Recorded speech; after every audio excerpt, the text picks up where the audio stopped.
The broadcast is now starting. All attendees are in listen-only mode. Good afternoon, everyone, and welcome to today's webinar brought to you by DMA's Data Community. My name is Laura Gigliotti. I am the Director of Communities here at DMA, and we are thrilled to have you with us this afternoon for a very exciting webinar titled Top 4 Approaches to Building a Data-Driven, Customer-Centric Strategy, presented by Heather Blank, who is Senior Vice President of Helix at MediaMath. And before I pass things off to her, I just have a few quick housekeeping announcements. First off, feel free to join in on the conversation by typing your questions into the question box, which can be found on the right-hand side of your screen, and Heather will be happy to address those towards the end of the presentation. And if you hear something that you like, you can also feel free to tweet it using our Twitter handle at @DMA_USA and hashtag DMA Communities. So as mentioned, today's webinar is brought to you by DMA's Data Community. And DMA communities are open and available to any DMA member, and we would love for you to become involved with this dynamic group if you aren't so already. Joining a community is a great way to get to know other DMA members with similar interests. They provide a terrific forum for sharing knowledge with like-minded peers, increasing your visibility, expanding your network, and really just becoming more active in our industry. And we host bi-monthly webinars.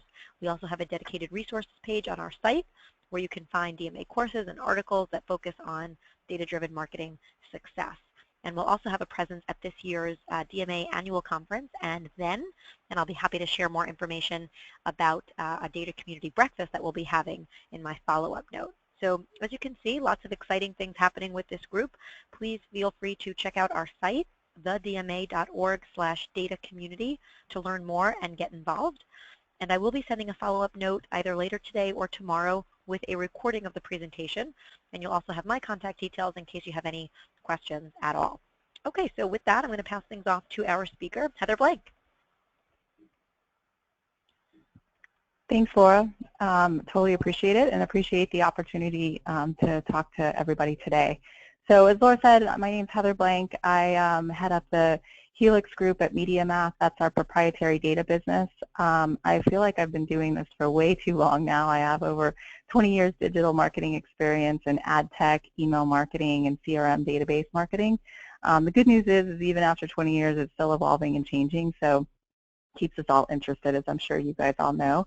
I stay focused on driving incremental revenue, basically on top of data-centric strategies, so working with clients to do that basically across my career. I've had both client-side roles from Oracle, Data Logics, and Responses in doing that, and then also spent a good amount of time working on the client side with Petco running their online marketing program. So excited to talk to you guys today about how to build a data-centric strategy, why it's important, some key components and what to think about as you embark on this journey, and then some steps and examples of really what it all means and put it sort of in real life examples for you. So why is this important? There's a couple of main trends, and probably none of this is majorly new to any of you, but I think it's important to keep talking about it because it continues to drive really the things that you need to think about to keep your digital programs working well and keep increasing your ROI. So cross-device usage, you all know this, but it's still important, is definitely increasing. And so that plays a major role in developing a data strategy for your digital program. So average U.S. consumer today owns 4 digital devices, and they spend about 60 hours a week consuming content, browsing the internet, exploring, making purchasing decisions across all of those devices. So you've got to know who she is and all of the devices that she has. And then, you know, desktop inventory is still important, but the whole spend is really shifting over to mobile. This year, mobile ad spend will beat out desktop. Is estimated by eMarketer to be about $40 billion in ad spend and grow to 62% over the next 3 years. So it needs to be an important component of where you're putting your ads. And to do that, there's some strategies that you need to deploy to do that effectively. And so cross-device is one important component of it, and then the other thing is data. And so it's hard to get the right data. It's hard to you know, make sure that you're using what's effective and not spending money on things that are too expensive but not driving results. But it's really important in driving efficiencies. And so 71% of marketers recently reported to Forrester that second-party data increases revenue. Most of you probably have experienced that as well. So how do you do that effectively? I'll share some strategies on that. And then, there's an immense amount of exhaust coming off of just U.S. consumer behavior overall that we need to capitalize on, make sure we're getting and collecting and acting on in an efficient way. So users visit about 9 sites across 3 different devices when they're going through the purchasing decision. And so it's important to collect all that information and then personalize. And as you guys probably know, personalized ads lead to much higher conversion rates than static ads. And so a data strategy really needs to address all of these different industry trends, and that creates some really basic but hard to do needs for the marketers. And I'm sure most of you are struggling with a lot of this already. Enriched first-party data is the best data. You guys know this. It drives the best ROI. When somebody does something with your brand, already that's highly predictive of what they'll do next. But there's limited scale and there's limited insights. And so taking that first-party data and overlaying data from other activity across the internet, that's really important in being able to truly get the most relevant and most timely marketing messages in front of the consumer. But to be relevant and timely, you have to be cross-device. So you need to know that Heather Blank browses the internet on her desktop during the day in a Chrome browser, and then in the evening she's on Safari on the desktop, and then even later in the evening she's on her mobile device. And being able to know that that same creative needs to be consistently served to me at all parts of the day, that's really how you get efficient media spend. And then also I think one of the hardest things that even me as a marketer have had to learn is, you come to the table with a lot of opinions and subjectivity around your brand, what demographic is right for it, what type of creative you should be serving, who is your ideal customer. But at the end of the day, the machines know better. And so having machine learning doing a lot of the understanding who the right people are, taking out the subjectivity and looking at insights and optimizing off of who is really responding to the campaigns and how do you find more of that, that's really important. And then you have to do all of it in real time. I know that you all probably share my frustration both as a marketer and a consumer when I actually go and make a purchase on a website that's been serving me ads for the last week. Why do I keep getting that same ad for the next week?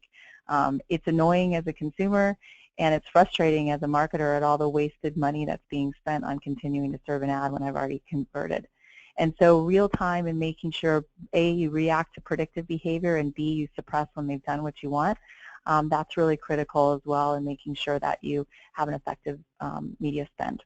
And you need insights to do all of this. You need to know who are the right people, what are the right predictive attributes, and what are the right channels. And so these are some of the things that I work with clients to help solve through an effective data strategy. And so there's really, one is that this all goes across all marketing budgets. And so don't think of this as something you just use for retention or you just use for acquisition. This type of approach needs to support all different points in the funnel.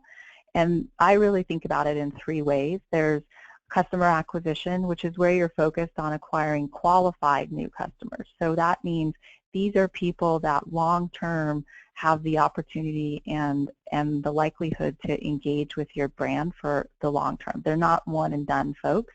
Focus on getting quality customer acquisition. And then reactivation, as it applies to display and mobile, social, and desktop, is really around reaching lapsed customers who haven't recently come to your site. And so all of those folks who have once purchased with you, maybe you don't have their email address or no other good way to contact them in a personalized environment. And so how do you find those people on the internet in the channel that they're in across all of their devices and send them relevant messaging using both your first-party data, which might be a little bit lacking because they haven't engaged with you recently, but also then looking at what are they doing across the internet.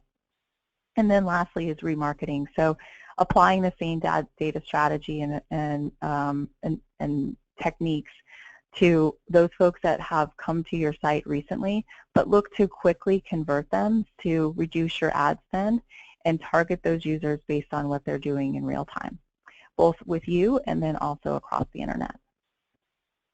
And so effective data strategies really have 4 main components in my mind, and all of these play into each other, and they're always ongoing. So unfortunately, the cycle never ends for us, but we just get better at it and fine-tuning. And so the first component is the onboarding component. I think oftentimes this is one that is somewhat cumbersome. It's a little bit boring. People don't really think about it as much, but it is really the foundation for a solid data strategy. And this is how you're pulling in all of your first-party data assets. So having everything standardized, from your site tags to the behavior that you're collecting in-app to your CRM data and in-store POS. And that's all really in a standardized way that aligns with your marketing strategy. So you're collecting data on the site in the same taxonomy and product category way that your POS data is. So, and that aligns with the marketing assets that you have. So if you run denim campaigns in the fall, you're making sure that all your taxonomies everywhere else you're collecting data align with that product category. The old saying of garbage in is garbage out totally holds true here. Like, I encourage everyone to take the time to standardize your data, get it in a really effective and actionable way, and it will make all these other steps so much easier. It also has to be cross-device.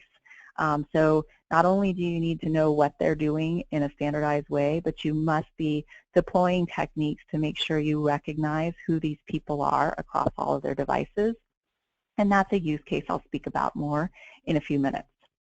The next component on all of this is creation. And so that's where you get to do a lot of the fun stuff of building audiences.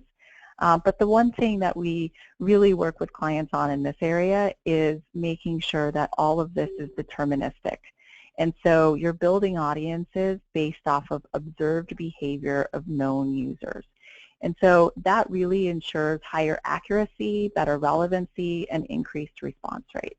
Targeting audiences on what they've actually been observed doing, not based off of what maybe a third-party provider thinks that they might have done or will do.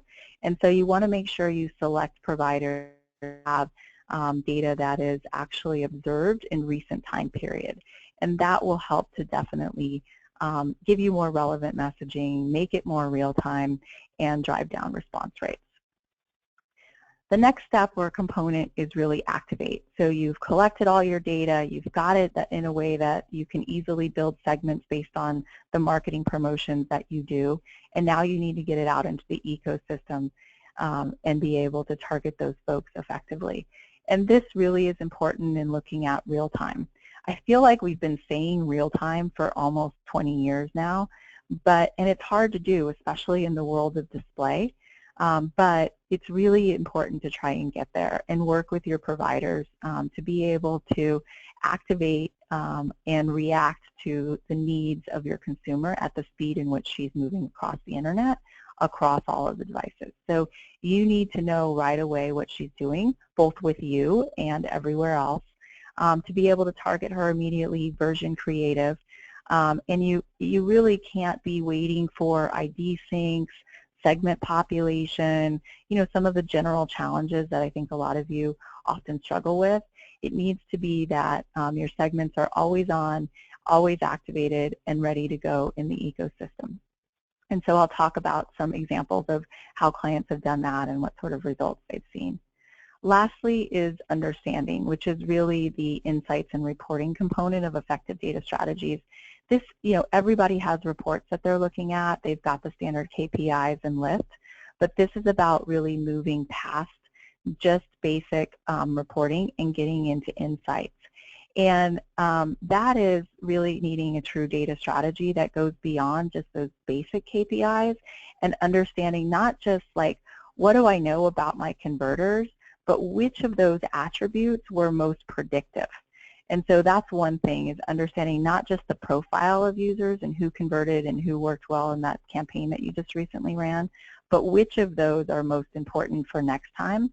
It also will enable you to having, working and having a good data foundation of where your tags are coming from and working to get additional data flowing into your insights around what people are doing across the internet. One of the most interesting insights that I find is the best campaigns out there, you probably get a 2% conversion rate, which means 98% of the people you spent money on didn't do what you were hoping they would. And so what did they do instead?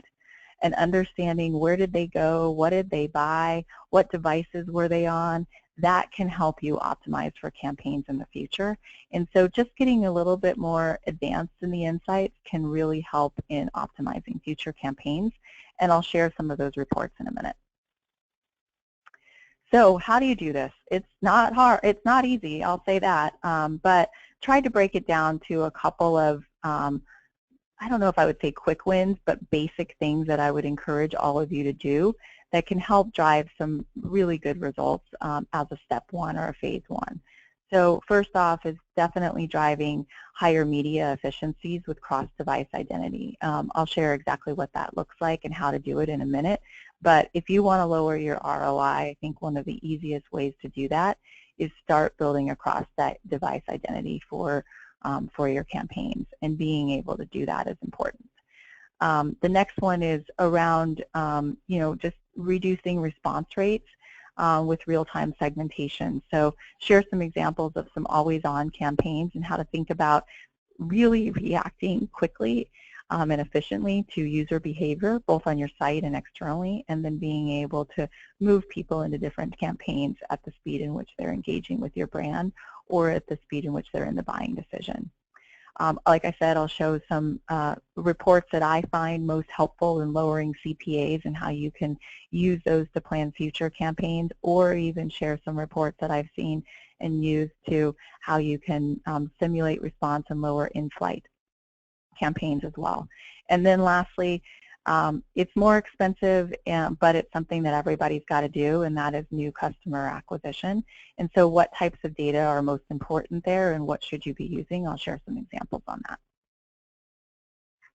So for the cross-device identity, this really comes into play for two main components. It's sort of a dual approach that everybody needs to be taking to make sure that you get effective results. And so the first one is you just need to start collecting more IDs.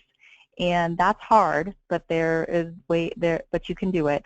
And that is just by deploying an effective way to track users in cookieless web. Most mobile browsers don't accept cookies, and so that's about working with providers to be able to ID sync in that cookieless environment. And so that means now you start to get my activity from my tablet or my iPhone.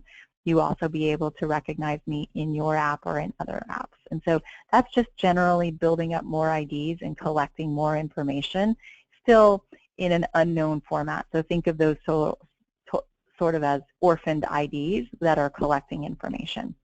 And then the second part of a true sort of cross-device identity strategy is then associating those IDs with a single user. And so linking that user to all of those orphaned IDs. So now you get to a comprehensive view of Heather Blank. And you do that by having deterministic matching. So that's deploying things on your site like ID syncing when they log in, syncing when they engage in your brand, that sort of thing. That sort of technique. So anytime that a user is self-identifying with your properties, making sure that you sync and be able to know who she is and then tie all those orphaned IDs back, that will help you get that better cross-device association. So 3 things on why this is really important. One is it's finding a higher audience, generating a higher audience find rate. So what this means is if you know all the devices associated with Heather Blank, now you can activate all of my IDs at once. And so that gives you a better chance of finding me across at least one channel. Versus before, you might have only had my desktop cookie and then you had to wait to find me until I actually got onto my desktop. Now if you've collected all the IDs in the mobile environment and then linked those IDs to me, now you can activate all of the IDs associated with my identity and be able to find me no matter where I show up. And then this also opens up more media opportunities. So, I spoke earlier about how the ad spend is shifting to mobile. Now you're able to capitalize on all those impressions. Mobile for us at MediaMath is, or at least cookieless media, represents over 60% of our media ops on a daily basis. And so now you have access to all those media opportunities, and you have an ID to make sure that you put relevant content out in front of me when I'm in the mobile environment. The next area where you get a lot of benefits from a cross-device strategy is having more efficient media spend. So this enables you to be able to, if you know Heather Blank and all of my different devices, now you can optimize serve an ad by finding the best channel for me at the cheapest price. And so you can maybe begin, you observe that you've got a segment of people that are on their desktop during the day, and then they're moving to mobile in the evening. So you can set your campaign day parting up to follow that consumer behavior, but you're still having a consistent conversation with me as I move through my day. You can also control frequency in that way too. And so you might know from your own campaigns that 3 touch points is ideal for driving conversion. Well, now you can make sure that those 3 touch points happen across whatever device I pop up on, and you're not overspending to get me 3 times in one channel and 3 times in another because you don't know it's the same person. So really drives media efficiency by being able to understand how you're talking to a single person, even though she might be on multiple devices. And then lastly, really helps with more accurate analytics. So if you're not able to track conversions in the cookieless environment because you don't have IDs synced there, then you're missing out on conversions overall. But without the association, those conversions might look like all individual people when maybe there are multiple purchases coming from a single user. And I bought once from my desktop and once from my mobile. So having both components of a cross-device strategy in place, meaning you collect more data and then you attribute that data back to a single user, that helps with more accurate reporting and certainly helps with attribution and understanding the true purchase path. So here's a case study. Here's a case study from a client that we worked with at MediaMath and the benefits they got from deploying a cross-device strategy. It was a large online gaming client. Most clients interact with them via desktop or the mobile web, so not an app client. It was activity through browsers. They historically ran desktop campaigns because mobile was deemed expensive. They have really aggressive CPA and ROI goals. And so they came to us with a problem of wanting to re-engage single login players, all these folks that were logging in once, maybe playing for a short period of time and then never coming back. And they needed to be able to get really strong reach on those users. And through desktop, they just weren't getting it. So mobile became a suggestion, but we needed to still meet their campaign goals. So we needed to find the most valuable users in the optimal channel. And so the solution we deployed for them was to be able to, A, sync up all those orphaned IDs when everybody came to their site to be able to play, either in the cookieless web or in desktop. And then we also enabled them to do ID syncing at the point of login. So now all this activity was synced to a certain an individual user. We expanded the campaign to mobile inventory, increased the find rate overall, so we were able to just get more people. And then we started optimizing the media channel at the user level. So for people that started responding via mobile ads, we shifted the spend to be strictly in mobile. We also varied channel by time based on user activity. So again, seeing where users were interacting on the internet and where they were engaging in different ad units during the day in desktop, and then in the evenings on mobile. We had day parting going on the way we were deploying the ads.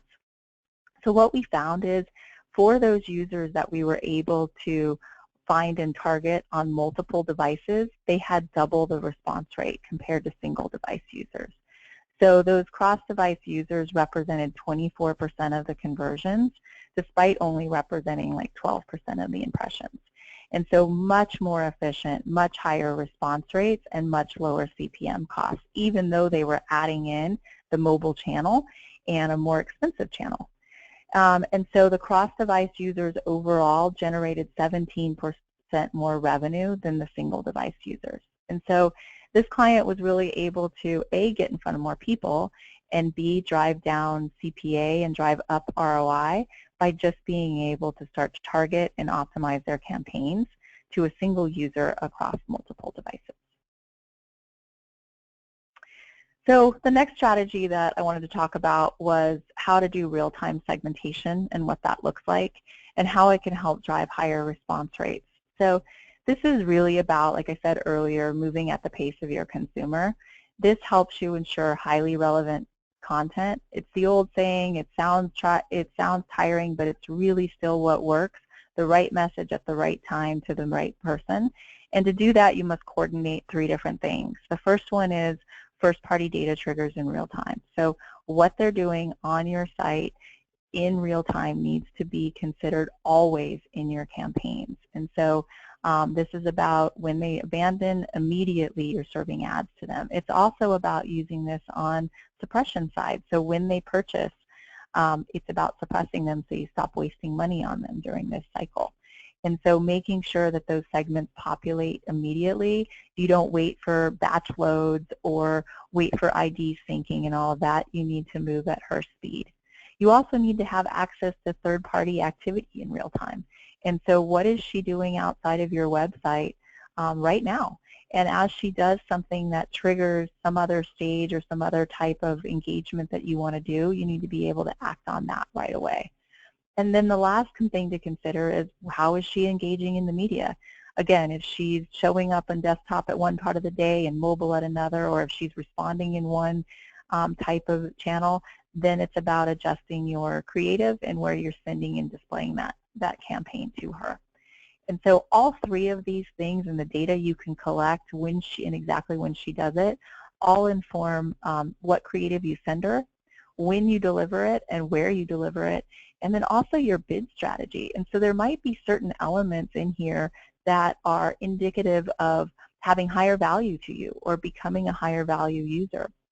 And so when a consumer does those particular things, like, hey, just browse your competitor's website, you might want to suddenly invest more in her and get more aggressive at getting your ad in front of her.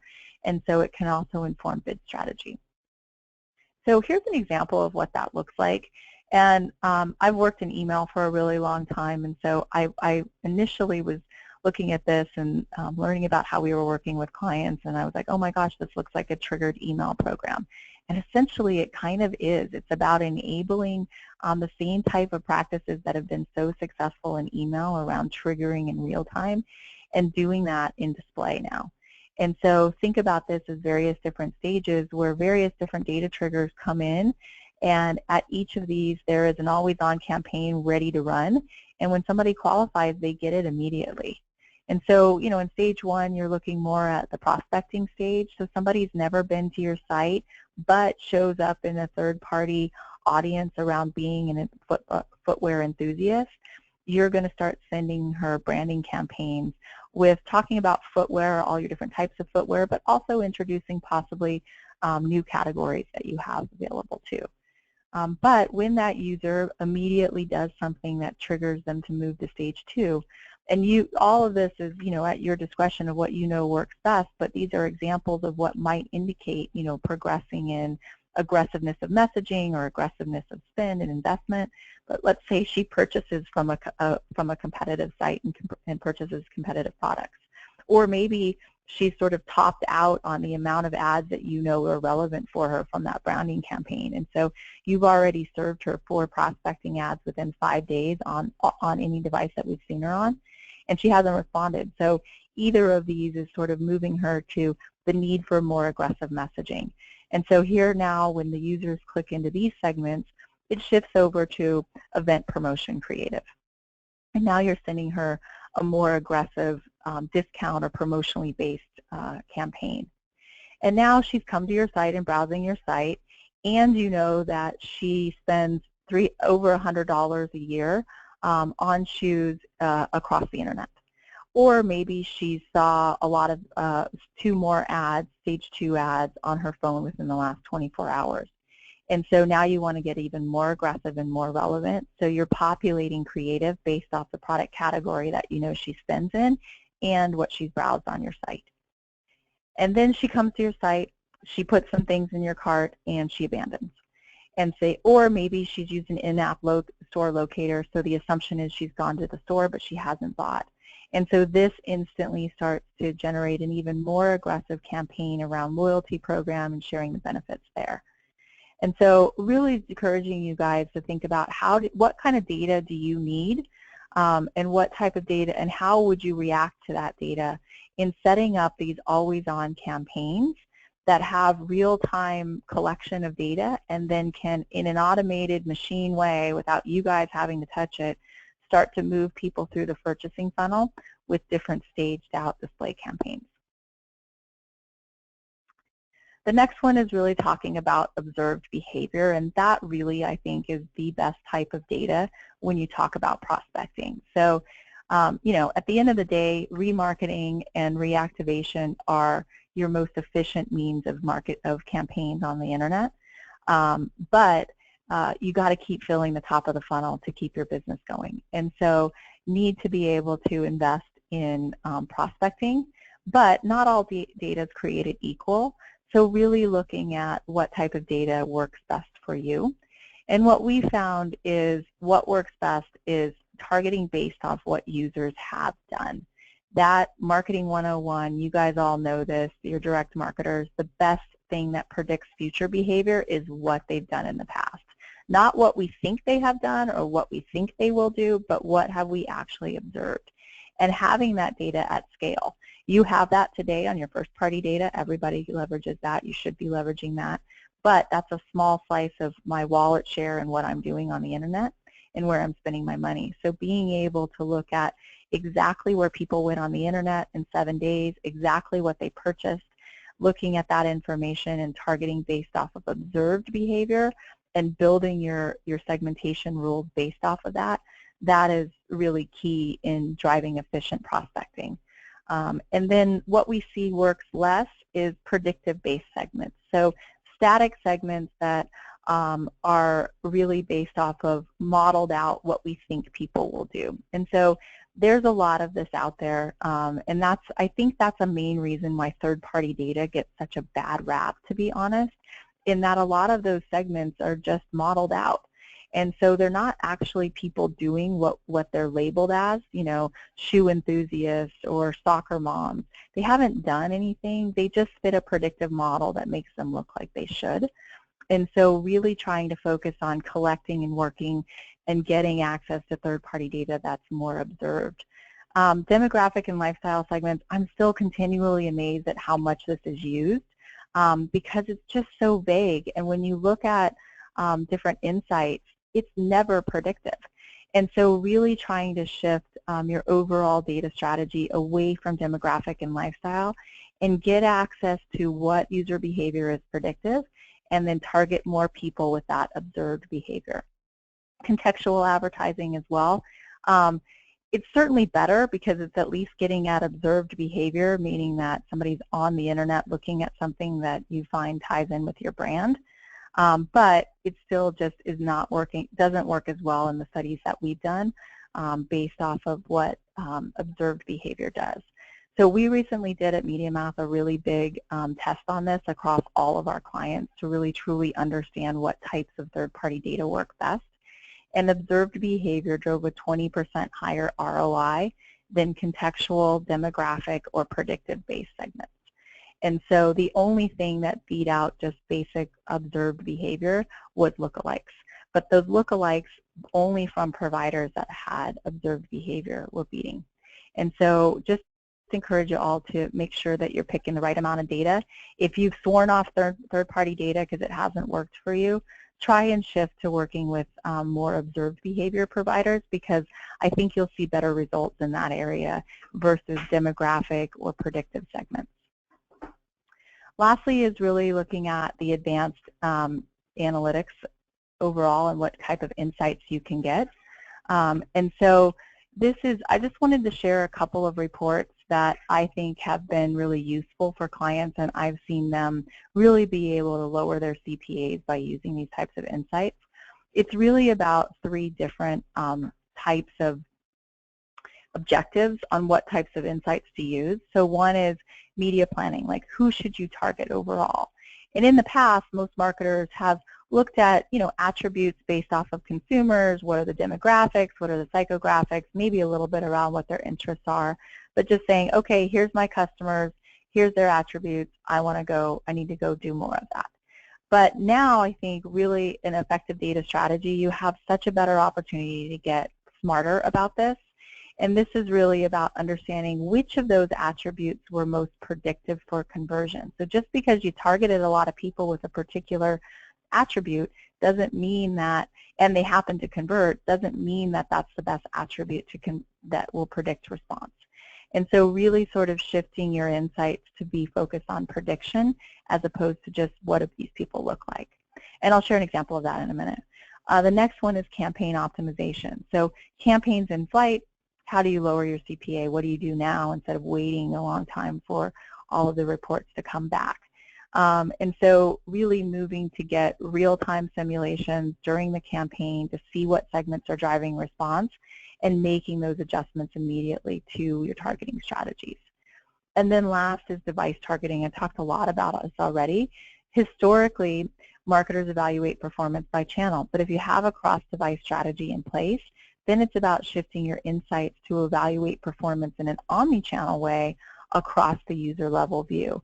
And that is really measuring both expanded reach that you get from cross-device and the incremental performance that you get for dual channel. So in the gaming example that I shared, understanding the increased response rates from single device versus dual device, like those are metrics that historically haven't been part of standard reporting. And so starting to get those KPIs into your basic reporting and provide insights for how you better optimize your media spend, I think those are really important in pulling all of your data strategy through to the final understanding step of how you're looking at campaigns. So examples of looking at what the attributes are. This is a report that I use with clients a lot. I find it really effective.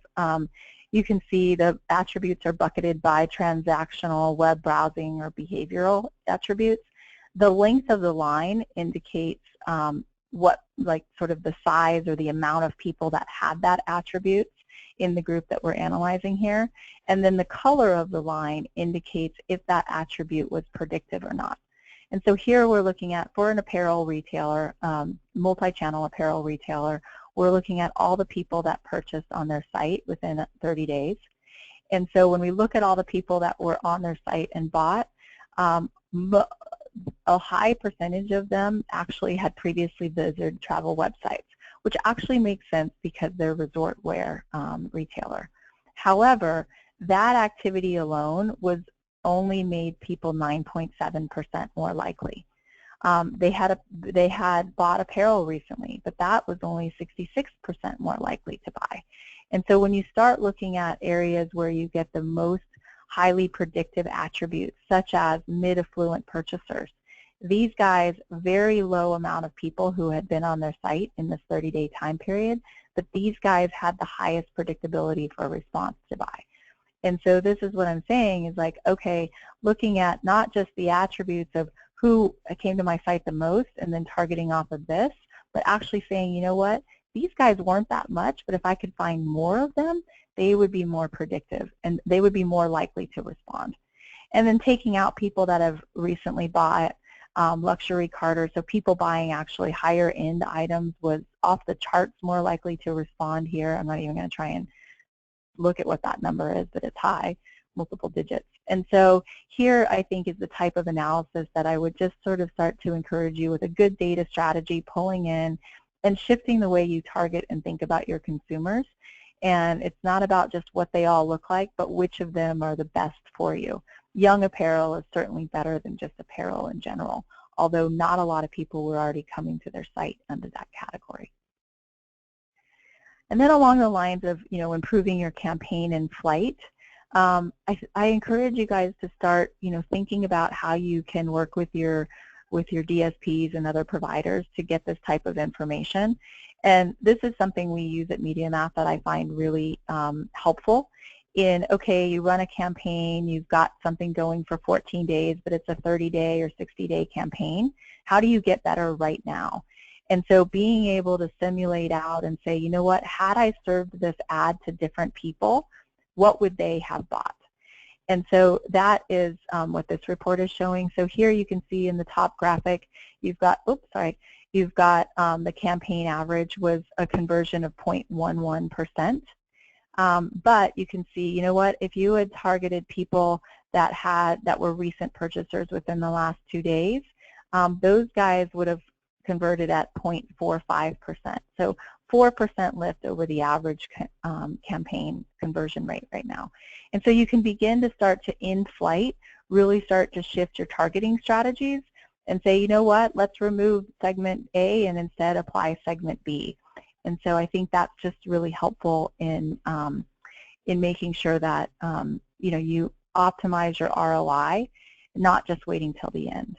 And then you can do that also based off the CPA. And so campaign average for the last 14 days was $5, but if these other segments had been targeted, their conversion rates would have been higher and therefore their CPAs would have been lower. And so just by shifting over, you can get 40% reduction immediately in your CPAs.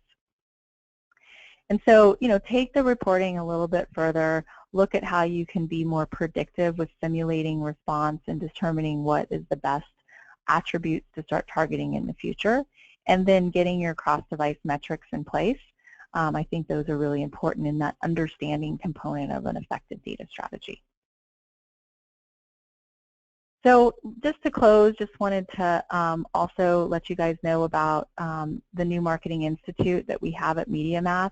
It's purely an educational institute. You don't have to be a client of MediaMath to participate, but we have a lot of great content, certification courses, all in different languages. We're global, and so encourage you guys to visit us and also look at other best practices, webinars, and just general material about ad tech and display advertising overall. So want to learn more, would encourage you guys to also go there. That's what I had. In an effort to not get distracted, I was not looking at questions, so apologize if you had them in the middle. But if there are any, happy to take questions now. Great, Heather. Thank you very, very much. If anyone has any questions, feel free to type into the question box on the right-hand side of your screen, and we'll be happy to address them now. Heather, we did have 2 questions so far that were submitted. The first, what should my budget allocation be for new customer acquisition versus retention marketing? Yeah, good question. I think part of that answer is really around what type of business you're in and the maturity of your business. So certainly remarketing and then reactivation are going to be your best performing campaigns. But if you're a newer business and in sort of growth mode, then I would say a large percentage still should be investment and go to prospecting. But if you're a more stable business, I think overall, we typically see about an 80-20 split, with 80% going on the retention side, especially towards remarketing, and then 20% going to fill the top of the funnel. And that 20% I think is really important in setting expectations internally. It won't be as efficient, right? So ROI goals have to be lower and CPAs are higher, but it's important if you're doing quality acquisition using the right type of data that you should get good lifetime customers in there that continue to stay engaged with the brand. Excellent. Okay, and the next question here, how do I go about doing the cross-device ID sync? Can I do this on my own, or do I need a partner? You can actually do it half and half, and so you certainly, I think, will get, if you're talking about the cross-device association and just being able to link those IDs on the behavior that happens on your own website, you can do that on your own. But you're limited, as with all first-party data, to what happens on your own site. So partnering with somebody that has, a shared data asset where you can then also get the benefit of users that are logging into other people's site as well, and be able to sync with a general ID graph or ID database, I think that will help. And so definitely we talk to a lot of clients who want to do it on their own, but they can, but the scale is smaller. And so being able to do your own syncs and then leverage all the other syncs that other partners are doing, I think that will get you to a place where you have a lot more ID association, and then that'll help you with all the things I spoke about earlier, better find rates, better attribution and analytics, et cetera, et cetera. Awesome. Okay, I don't see any other questions here. If anyone would like to submit something, feel free to use that question box. But if that's it, Heather, I think we will wrap up. And if anyone has any questions that pop up later on, feel free to get in touch with me directly. You'll have my contact details when I send the follow-up note, and I'll be happy to connect you with our speaker. So thank you, everybody, for joining us, and especially thank you to you, Heather. Really appreciate your time. Yeah, absolutely. Thank you. Bye-bye, everybody.